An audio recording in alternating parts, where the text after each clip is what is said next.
mga kaiting, continue tayo. So, sa previous setup natin is nag-set up tayo ng OU, so organizational units for our company. Nag-set up tayo from the domain and then users and computers. So, ngayon, mag-create tayo ng groups based on their departments. Example, meron tayong IT admins, meron naman tayong HR users, meron naman tayong finance users, meron tayong sales users.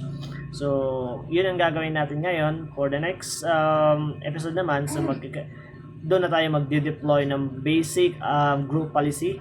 So, based on their groups. So, yung groups na yon, kung sino yung belong sa groups na yon, so doon ma-apply yung policy na i-assign natin. So, ngayon, ang gagawin natin is mag-create tayo ng groups. So, okay, andito tayo ngayon sa domain controller. So, mag-right click lang kayo. Right click and new. And then groups. So, ang una natin ilalagay dito is the IT underscore admins. Okay. Okay. And then right click groups. Ilalagay ulit natin dito is HR users. And then next naman, lalagay ulit natin dito is si finance users. And then after dito, mag-create ulit tayo ng new, since gawa tayo ng finance, and then sales users. I think that's enough for para hindi medyo so on and so forth. Kung marami kang departments, ganito yung magiging structure niyo, okay? So, since meron na tayong HR users, IT admins, as well the finance users. So, ang gagawin natin dito ay i-right click, i-double click natin si IT admins, and then punta tayo sa members, i-add natin si Argilo as an IT. So, siya yung IT. Check lang natin yan. Yan. Okay, ito. And then, pag meron kayong isang, ilagay natin, ikaw yung IT head, tapos nag-hire ng isang IT staff or IT assistants, pwede nyo siyang i-belong dito, pero make sure na hindi siya administrator. So, since this is an admin, pwede nyo siya lagyan ng as privilege na yung limited, dun nyo i-apply yung role-based access control, and then also, apply mo yung JIT, so yung just-in-time access as well. So, okay, pupunta tayo dyan from the first, we need to set up first as simply as so that makafollow yung mga users natin, and then move forward, doon tayo mag-upgrade, okay? And then follow natin yung security protocols. If you have any comments, pwede kayo mag-comment below. I appreciate that one as well. Okay? And then, since nakakreate tayo dito, so mag-create tayo ng another users. So, punta tayo dito sa users. Create tayo ng users. Example, new users. Example lang users na to is Edline. So, ito yung users natin, Edline. And then, ito yung last name niya. And then, yung login niya is Edline.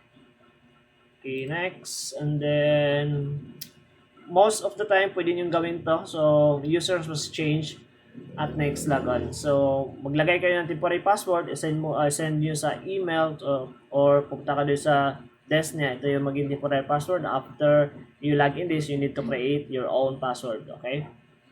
So, right now, I will select the user cannot change the password, and then also don't forget to check never expires, because the default group policy on this Active Directory for new setup is 90 days. So after 90 days, magre-require siya to reset or to create a new password. So pag may nakalagay itong password never expired, it means mababypass niya yung default group policy na yan. Okay? So ang password natin dito is the same para mas madali natin dali tayo makakalagin. And then okay, and then next, and then finish. Okay, meron na tayong users. So example scenario dito. Meron naman kayong bagong hire na based doon sa department nila. So ipapakita ko sa inyo ngayon, okay? So example, ito sa Edline. And then mag-create tayo ng another user. So, create tayo ng another user. Okay, user naman. So, ilalagay ko dito is Erin. And then, Ponce pa rin. And then Erin. And then, after next natin, so, gonna change and password name is expired. So, the same pa rin yung structural natin. And then, tignan tayo ng so, next, finish. So, example, si Edline, pag i-double click natin yan, and then click natin yung member of, so, member siya sa domain. So, domain users, it means member siya sa default domain users, so, authenticated siya na makalagin using on that domain authentication. Pwede natin siya i-add. Example, i-add natin siya sa HR. Check names. So, HR users. So, ito yung groups, okay? So, click lang natin yan. And then, apply. Okay. And then, sa area naman, double-click natin. And then, click mo lang yung member of. Add natin siya doon naman sa ating finance users, okay? Ito yun lang. Or, ilagay mo dito users. Check names. So, ito yung default niya or finance para mas malala. Or F. Alright, finance users, click, apply, change. So, kung mapapansin nyo dito naman, pupunta tayo dito ngayon sa mga users. Under security groups, i-double check natin. So, HR users, so ang nilagay natin dito is the headline. Right? So, click mo sa members, sa headline. So, ang gagawin nyo next time, example, punta kayo dito sa users. May bagong hire. So, yung bagong hire naman niya is example, belong siya doon sa HR department. So, since si headline is HR na siya, ang next yung gagawin is i-right-click siya, right-click, and then there is an option copy. So, pag i-copy mo siya, ganon, copy, and then example, test, and then yung last name na is user. And then T user. Okay. Ito yung login niya.